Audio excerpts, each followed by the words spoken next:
Mira esta foto que me hicieron hace unos días en el claustro de un monasterio y dime si hay algo que te resulte extraño. Posiblemente te hayan llamado la atención estos contrafuertes góticos terminados en pináculos porque tapan parte de los arcos de este claustro románico. Y tú pensarás, ¿qué hacen ahí molestando en todo el medio? Pues adivina, se colocaron años después de que se construyese este claustro porque no calcularon bien los pesos y las cargas del piso superior y el claustro casi se les viene abajo.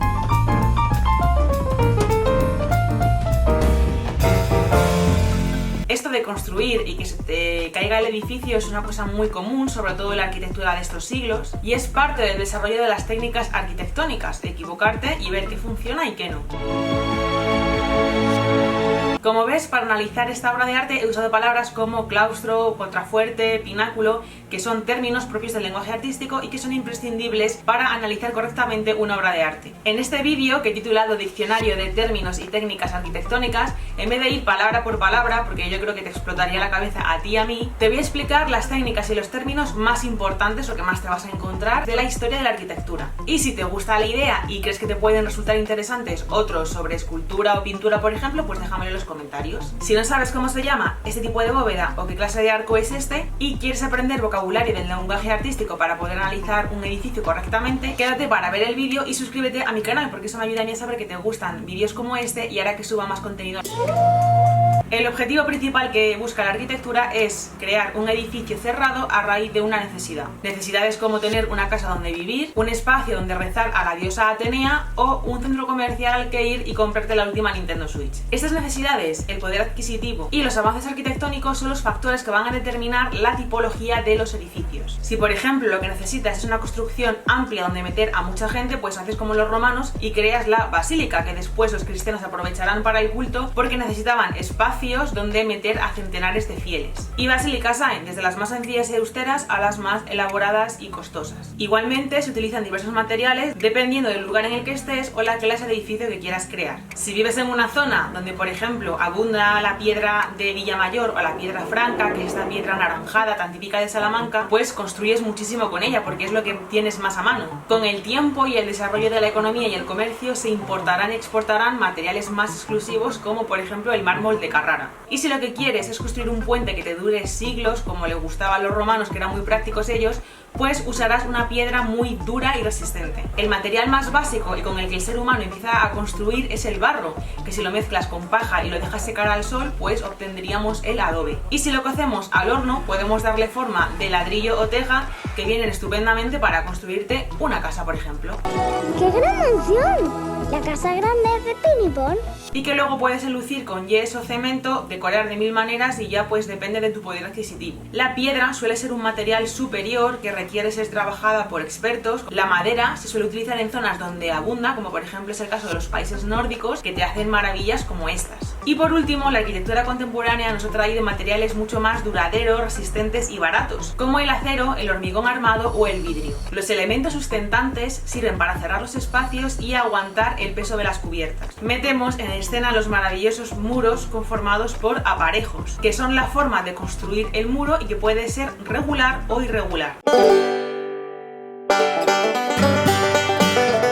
El aparejo regular puede ser a soga, en el que los sillares o ladrillos tienen su lado más largo, el canto paralelo al muro, a tizón, donde el lado más corto o testa está en paralelo al muro, y a soga y tizón, en el que ambos se alternan. A partir del Renacimiento encontramos el aparejo almohadillado, que es muy característico y fácil de identificar y da esa sensación de relieve gracias al rehundimiento de las aristas. Si el aparejo es irregular, como es por ejemplo el caso de los muros ciclópeos, que son muros con piedras gigantes, o mamposterías, si son muros con piedras más pequeñas o de diversos tamaños. Los romanos tenían como unas 10 formas diferentes de organizar el aparejo del muro, o sea que imagínate la de posibilidades arquitectónicas y la de variedad de aparejos que existe en la cultura romana. Otros elementos sustentantes son las columnas, que son una copia de los troncos de los árboles que originalmente usó el ser humano como elemento sustentante primario. Se compone de basa, fuste y capitel y este último irá variando dependiendo del estilo arquitectónico y también del momento histórico. Principalmente nos vamos a encontrar tres tipos de de órdenes clásicos: el orden dórico, el orden jónico y el orden corintio. Como vemos, todos tienen en común diversos elementos como son el pedestal, la basa, el fuste y el capitel propio de la columna, el arquitrabe, que es este dintel que sostiene el friso, y la cornisa. Todos estos elementos forman el entablamento, y en el caso del orden dórico vemos como en el friso encontramos el triglifo y la metopa, que son estos cuadraditos de aquí y que pueden estar decorados o ser lisos.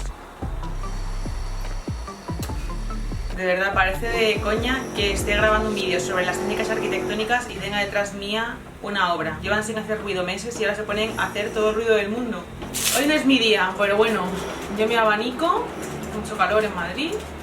Mira qué pelo, mira la magia de mi melena. También existen multitud de tipos de columnas, pero te voy a enseñar las principales o las que más te vas a encontrar habitualmente. La primera de ellas es la balaustrada, que como su nombre indica tiene forma de balaustre, es decir, es una estructura que solemos encontrar mucho en las escaleras o en las terrazas. La columna adosada pues tampoco tiene mucho misterio, es una columna que se suele poner adosada al muro, una función sustentante. Al contrario que la adosada, tenemos la escultura exenta, que es una columna que está totalmente sola. Después tendríamos la columna fajada, que es un tipo de columna con un relieve muy parecido al almohadillado. Tiene una franja sí y una no en alto relieve y eso le da como mayor dinamismo a la escultura. La fasciculada es una de mis columnas preferidas porque es una columna que tiene adosada a su alrededor multitud de columnillas que suelen estar unidas a los propios nervios de la bóveda. La columna geminada es una columna dividida a su vez en dos columnas más pequeñas. Digamos que son como dos columnas juntas en una. Las columnas historiadas suelen ser enormes y básicamente es una columna de grandes dimensiones en la que en forma de espiral se nos va narrando una historia o un hecho histórico muy importante. Suele tener carácter bélico, se nos suelen contar grandes hazañas de héroes o emperadores o grandes hechos históricos que exaltan el concepto de patria, por ejemplo. La columna ofídica es como si cogieses un regaliz y lo retorcieras. La columna salomónica está ligeramente retorcida y suele ser bastante gruesa. Y la columna torsa sería como la ofídica, digamos como que la columna gira sobre sí misma pero muchísimo más suave. El pilar es como la columna pero con forma cuadrada o poligonal. Y la pilastra es un pilar adosado a un muro. En los muros de los edificios pues habrá que hacer huecos para el tránsito de las personas, para obtener iluminación del exterior y para ventilar. Y por ello se van a crear dos elementos que nos parecen muy simples, que son la ventana y la puerta. En el caso de la puerta, la parte de abajo se llama umbral y si es una ventana pues se la denominará alféizar. Las dos partes laterales que sustentan todo el peso se llaman jambas y la parte superior se llama dintel si es horizontal y arco si es circular. Existen dos sistemas constructivos, el arquitrabado o adintelado y el abovedado, que hacen que sobre los elementos sustentantes carguen los elementos sostenidos. En el sistema arquitrabado o adintelado el protagonista es el dintel, que es una piedra o viga de madera colocada de forma horizontal sobre dos jambas y ejerciendo así dos cargas verticales. Las construcciones adinteladas suelen ser mucho más sencillas y asequibles de construir y son muy sólidas y resistentes, pero hay un inconveniente y es que la longitud de las vigas es limitada y requiere que haya soportes próximos entre sí, impidiendo crear así grandes espacios diáfanos. El sistema abovedado se basa en arcos que reparten el peso de forma oblicua y permiten así abrir grandes espacios, que son una maravilla.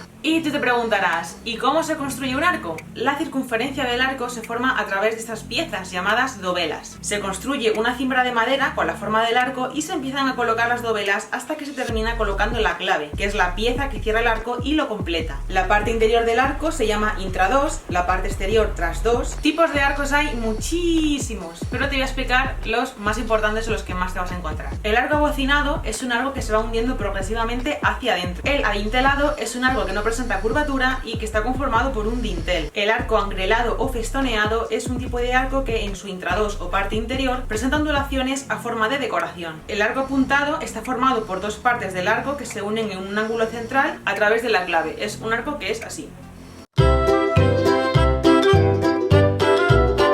El arco califal es una variante del arco de herradura visigodo que se llama así porque tiene forma de herradura y es característico del califato de Córdoba. El arco carpanel, que es de mis preferidos, tiene forma redondeada y más rebajada de lo común. El arco ciego es un arco tapado con función principalmente decorativa. El conopial es un arco más redondeado que el apuntado, terminado en una clave con forma de pico. El arco edentivo se coloca sobre pilares o columnas para conseguir estabilidad cuando buscamos crear más altura. El arco de herradura, como su nombre indica, es una circunferencia similar a la de una herradura, o sea que va a ser muy fácil de identificarlo. El arco de medio punto es de los más comunes y es un arco con forma de semicírculo. Los arcos entrecruzados pues son varios arcos entremezclados entre sí, que la verdad es que aportan bastante dinamismo y son muy estéticos. El arco fajón es el esqueleto de la bóveda de cañón y los arcos formeros se encargan de sostener los muros de la nave y dividir el espacio. Un arco geminado son dos arcos juntos. El arco mixtilíneo es una combinación de rectas y curvas. El arco ojival, como su propio nombre indica, es un arco con forma de ojiva y los arcos polilobulados y trilobulados son arcos conformados por lóbulos. En los edificios adintelados la cubierta puede ser plana o a dos aguas, es decir, un tejado con forma triangular cuyos extremos se llaman tímpanos. Con la aparición del arco, como ya os he comentado, surgen las bóvedas, que son una maravilla porque te permiten crear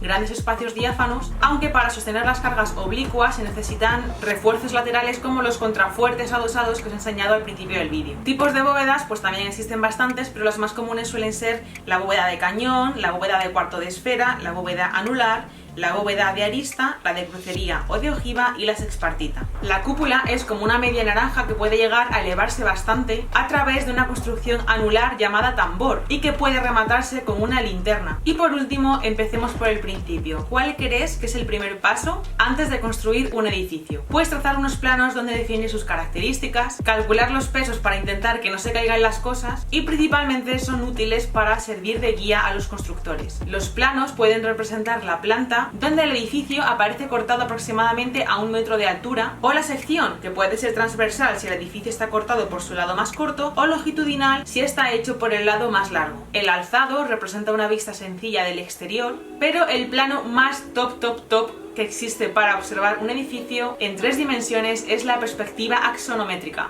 Y hasta aquí el vídeo de hoy, espero que te haya resultado útil. Si es así, dale like, suscríbete al canal para ver más contenido relacionado, compártelo para que otras personas puedan verlo. Sabes también que puedes seguir mi día a día en Instagram. Gracias por llegar hasta aquí y nos vemos en el próximo vídeo. ¡Chao!